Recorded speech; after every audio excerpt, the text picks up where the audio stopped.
После толку драми и одлагање, тешко и да се поверува дека техничкиот дел од Брекзит процесот е завршен и дека од 1 февруари Велика Британија веќе не е дел од европското семејство. Но иако премиерот Џонсон успеа да го заврши формалниот дел, тоа не значи дека нема прецизирање и договарање што допрва треба да се направат. Во оваа емисија на Агенда 35 објаснуваме како Брекзит ќе влијае на политичките и економски односи на нашата држава и Велика Британија. Тука во Царинската управа разговараме со директорот Јоко Танасовски, а гостинка ни е амбасадорката Рейчел Галовеј. Следете на.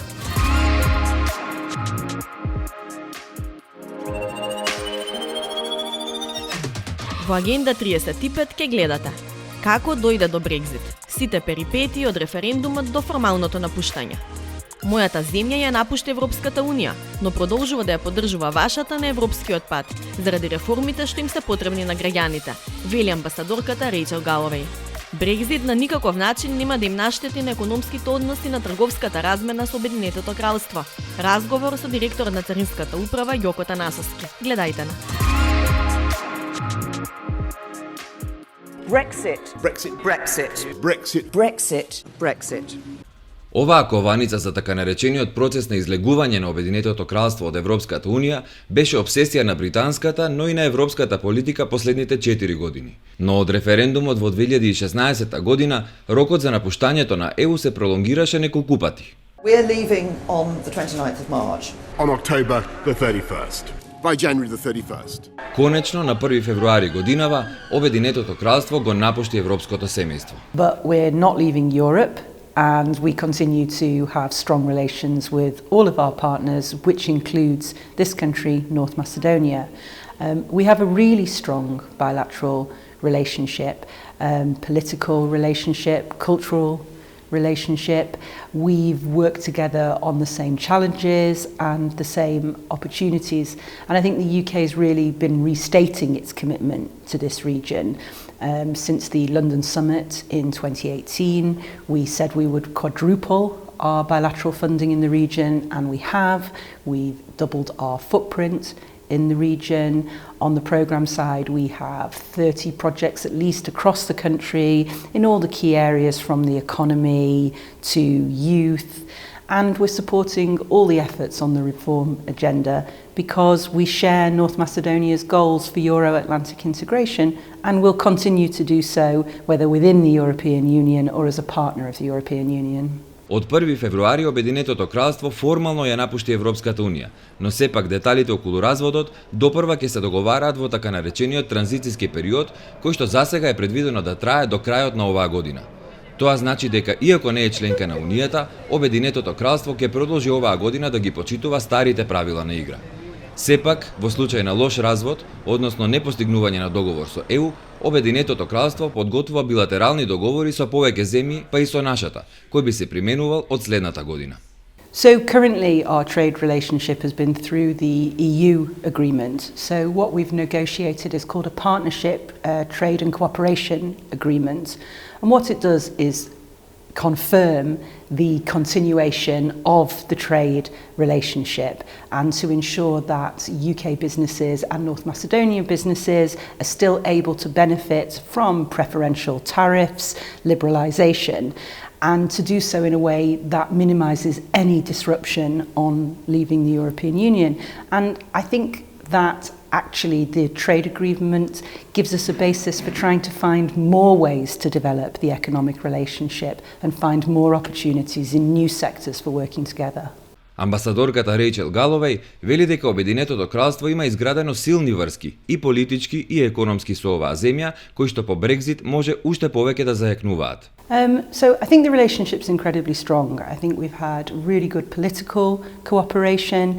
I think we've worked together on the reform agenda. I think you've particularly seen it on NATO, where we just have an extremely strong bilateral defence cooperation, and we've really been working together in support of North Macedonia's accession aims, and I think that was really nicely symbolised in December when you saw North Macedonia's flag flying on the Mall in London. That was a really great moment.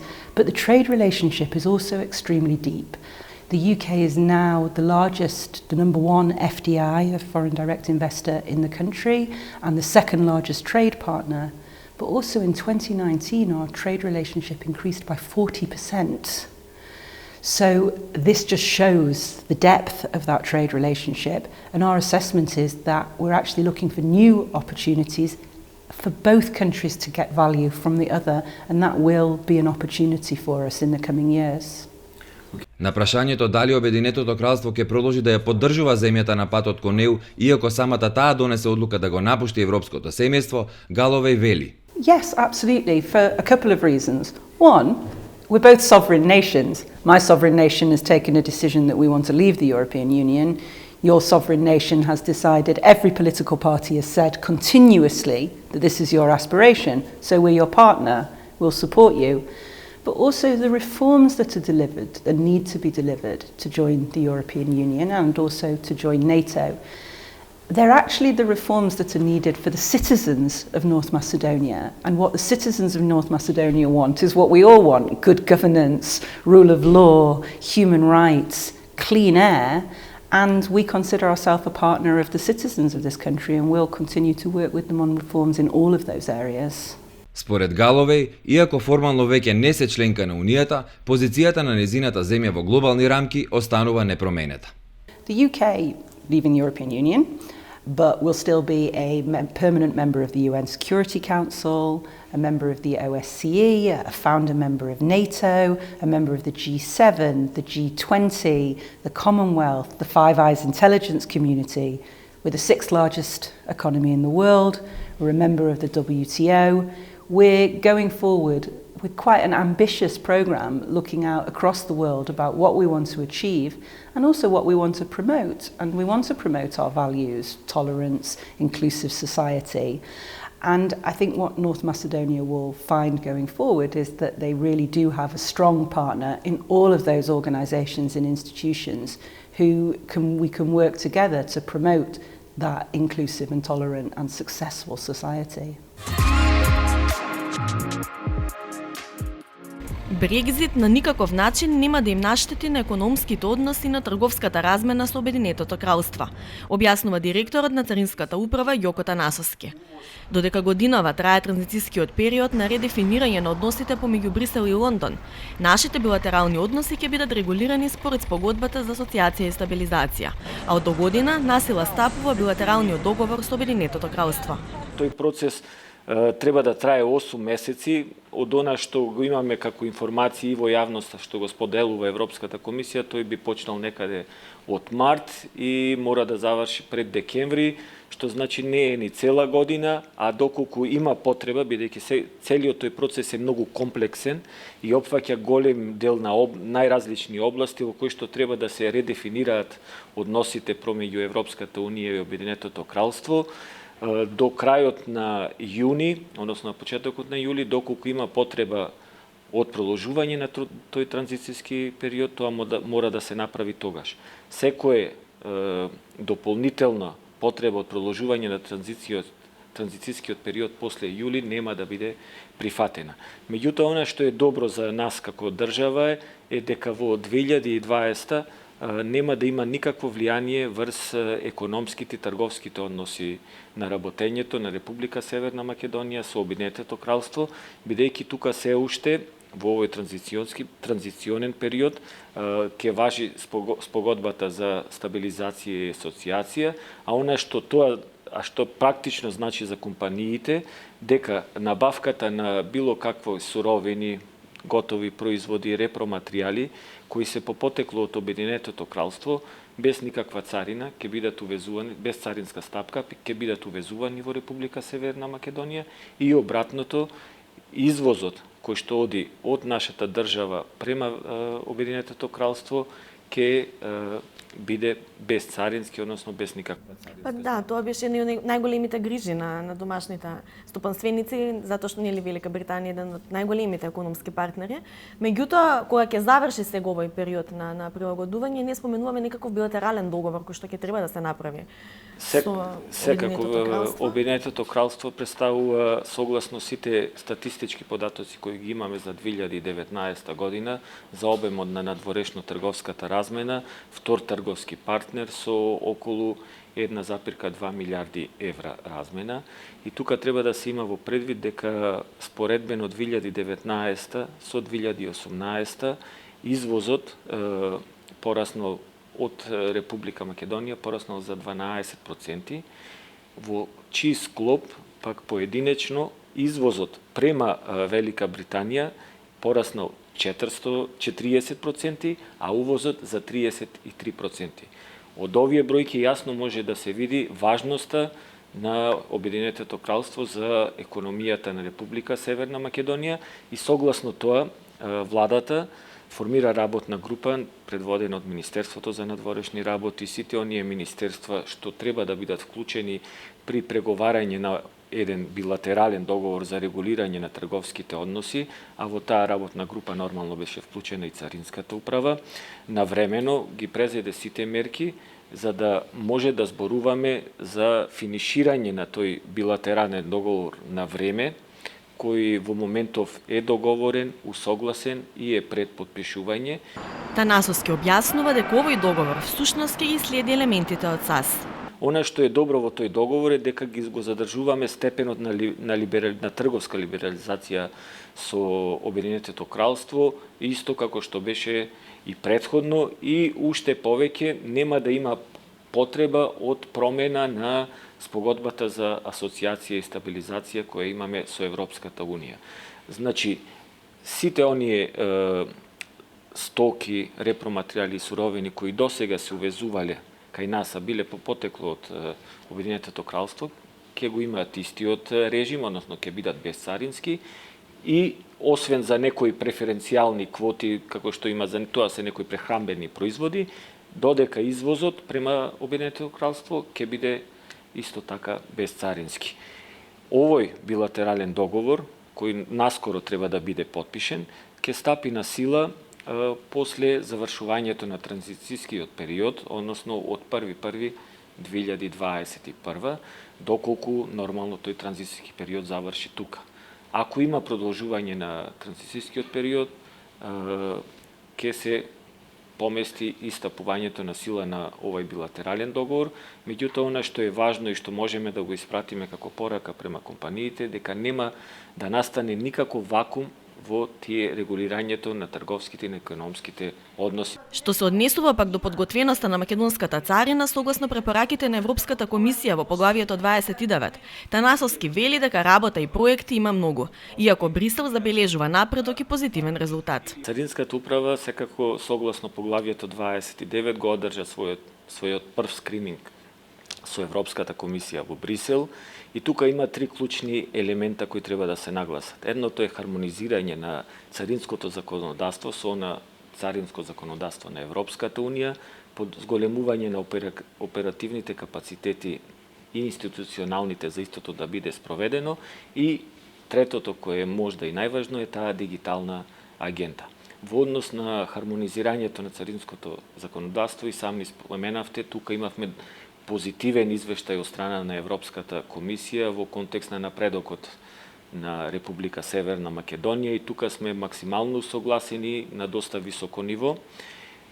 Останува да работиме на оперативните капацитети кои секојдневно би рекол ги подобруваме благодарение на ангажманот не само на луѓето од Царинската управа, туку и на делегацијата на Европската Унија и ги преземаме сите чекори да во тој процес на преговори Царинската управа биде прва институција и мора да биде прва институција која ќе биде спремна при зачленувањето на Република Северна Македонија во Европската Унија. Тука имаме низа инструменти. Ние презедовме и една алатка за електронско учење, благодарение на делегацијата на Европската Унија во Скопје, со што имаме 17 курсеви, каде што е дефинирано царинското законодавство и царинските постапки, до кои модули можат да пристапат сите царински службеници и сите од деловната заедница, за да можат да се прилагодат на она што не чека во Европската Унија. Најтешко ќе одат реформите во дигиталната агенда, што треба да резултираат на крајот со така наречена безхартиена околина. Најважниот дел од целото ова представува таа дигитална агенда, која благодарение на пуштањето во работа на новиот софтвер на Царинската управа минатата година, кој е направен согласно стандардите на Европската Унија. Ние избиваме на прво место во регионот по спремност и почнуваме да ги задоволуваме оние минимални услови за пристапување кон Европската Унија, бидејќи треба да знаеме со самиот ден настапување како членови, полноправни членови на Европската Унија, треба голем број на информатички системи да бидат спремни и пуштени во работа од страна на Царинската управа. Ние тоа го имаме сериозно сватено, изготвена е IT стратегија, веќе и во наредниве месеци, и ајде да не речам години, имаме прецизен план кој систем кога ќе биде спремен и кога ќе биде имплементиран. Така да со ова се движиме кон она што е крајна цел, а тоа е безхартиената околина, која ние имаме во план за извозот во наредните месеци да ја пуштиме во пробна работа преку пилот проект, а секако до крајот на годината тоа да го реализираме за увозот. Со што сметаме дека во голема мера ќе им ја олесниме работата не само на царинските службеници, туку и на учесниците во царинската постапка. Тука не очекува секако и апгрейдирање на сите оние системи кои сега ги имаме во наша примена, а кои се крвотокот со Европската Унија. Тука е пред се транзитниот систем кој има потреба да влезе во нова фаза 5, тука е тарифната околина, значи многу проекти на кои работи Царинската управа и кои сметаме дека ќе бидеме прва институција која ќе биде спремна за полноправно членство во Европската Унија.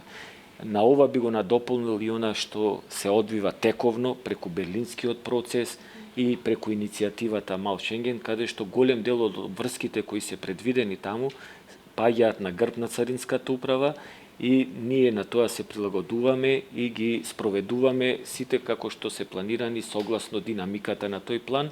Тука би ги спомнал правењето на One Stop Shop со Србија, преговорите актуелни во моментов со Албанија за One Stop Shop на Ќафасан, спроведувањето на многу важниот проект на овластен економски оператор, кој сметаме дека во голема мера ќе ја олесни работата на компаниите и ќе го забрза движењето ни со овој регион, со што директно ќе им ја подобри конкурентноста на самите компании. И покрај значителното согласување со европските прописи, Стопанската комора реагираше дека царинскиот тарифник не е целосно хармонизиран и дека за голем дел на ставки плаќаме поголема царина од земјите членки, или пак царински тарифи кои некаде не ни постојат.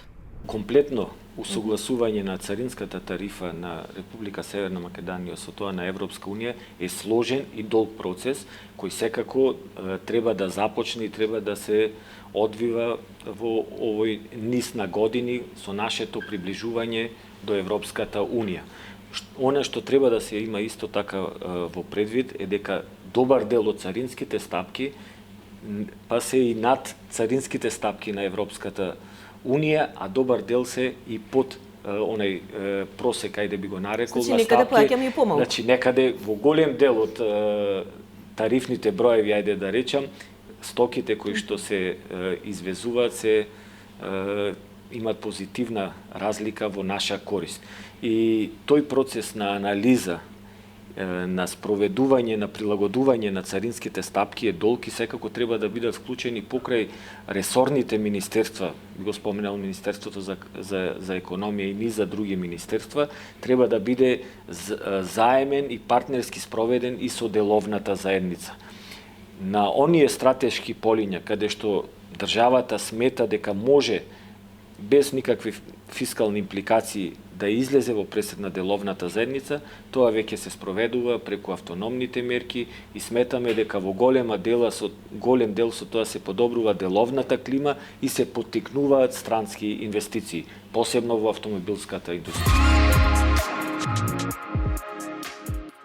По 47 години членство, Обединетото кралство излезе од Европската Унија на 31 јануари на полна годинава и стана првата земја членка која го напушти Европското семејство.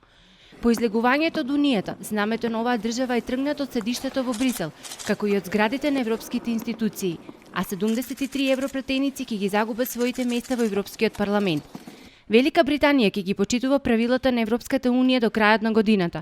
За време на транзицијскиот период од 11 месеци ќе се договараат и дефинираат новите односи. Германската канцеларка Ангела Меркел истакна дека Европа ќе ги брани своите интереси, особено интегритетот на европскиот пазар. Од тука ќе следуваат тешки преговори во дефинирањето на идните трговски односи помеѓу Европската Унија и Лондон. Речиси 1,2 милиони британски граѓани живеат во земјите членки на Европската Унија, а 2,9 милиони европјани живеат во Велика Британија.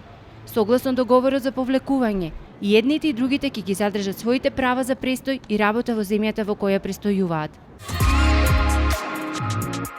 Граѓаните на Велика Британија одлучија да ја напуштат Европската Унија на референдумот кој се одржа на 23 јуни 2016 година. Поголем дел од гласачите на референдумот што заокружија за напуштање на Унијата беа пензионери, а тие ја одредија судбината на младите, од кои повеќето беа против излегувањето од Унијата. Тогашниот премиер Дейвид Камерон даде оставка. За нов премиер беше именувана Тереза Меј. Една година потоа и официјално започнуваат преговорите за Брексит во Брисел. Но во првите 3 месеци од 2019 година британскиот парламент 3 пати го отфрли договорот постигнат во ноември 2018 година. Британските пратеници бараа одложување на излезот од Европската Унија и одбиваат да гласаат за договорот за Брексит. Последното гласање беше на 29 март 2019 година, на денот кога Обединетото кралство требаше да ја напушти Европската Унија. 2 недели подоцна, Тереза Меј и европските лидери се договорија да се одложи Брексит до 31 октомври, но откако не успеа да го протне договорот помеѓу пратениците, и Меј си даде оставка, пошто Борис Џонсон е новиот премиер на Обединетото кралство. Во октомври 2019 година Европската Унија официјално усвои продолжување на рокот за Брексит до 31 јануари 2020 година. Месец и половина подоцна, конзервативната партија на премиерот Џонсон победи на изборите и освои 365 од 650 пратенички места во долниот дом на британскиот парламент. Тогаш Џонсон порача дека освоил силен нов мандат за Брексит да се спроведе до крај. На 22 јануари годинава британскиот парламент го одобри нацрт законот за условите за излез на Обединетото кралство од Европската Унија и документот го испрати на потписка и кралицата, а ден потоа таа го одобри законот за Брексит. Процесот заврши на 29 јануари кога Европскиот парламент со големо мнозинство гласаше за договорот за излегување на Велика Британија од Европската Унија.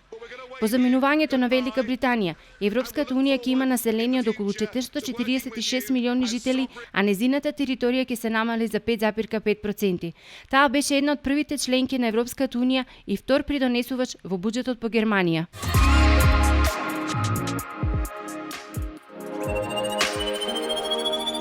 Во Агенда 35 следува вести од Европа, паметни проекти, проект за искористување на индустриската топлина, топлината од хемиски супроцеси во фабриките која некогаш била загуба, денес се користи за греење.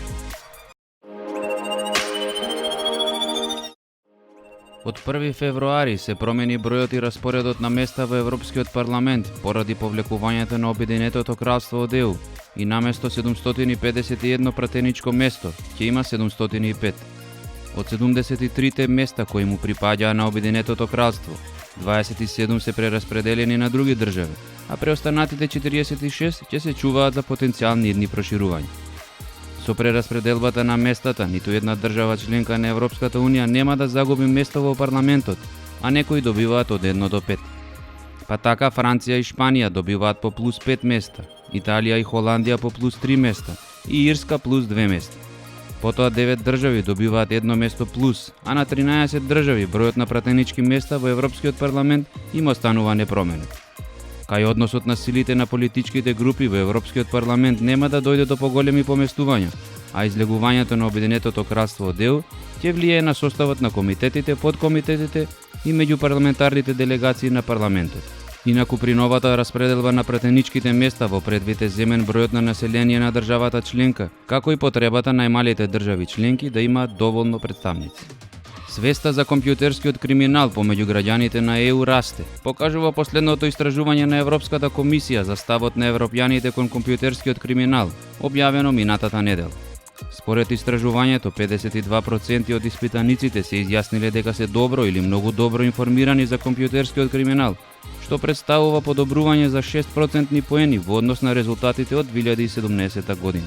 Сепак европјаните се помалку сигурни за нивниот капацитет да останат безбедни на интернет, односно 59% од корисниците на интернет сметаат дека се добро заштитени од компјутерски криминал, што е 12% поени помалку во однос на резултатите од 2017 година. Испитаниците се загрижени во врска со злоупотреба на личните податоци, измами, заклучување на нивниот компјутер и уцени да платат откуп за пристап до сопствените податоци, како и за кражба на идентитет. Во последните 3 години повеќе од 1/3 од испитаниците добивале лажна електронска пошта или телефонски повик, во кој им се барало лични податоци. 8% од испитаниците се чувствуваат жртви на штетен софтвер, со кој се ограничува пристапот до нивниот компјутер и се бара од нив откуп за повторен пристап. А 11% имале хакирана сметка од социјалните медиуми или електронска пошта.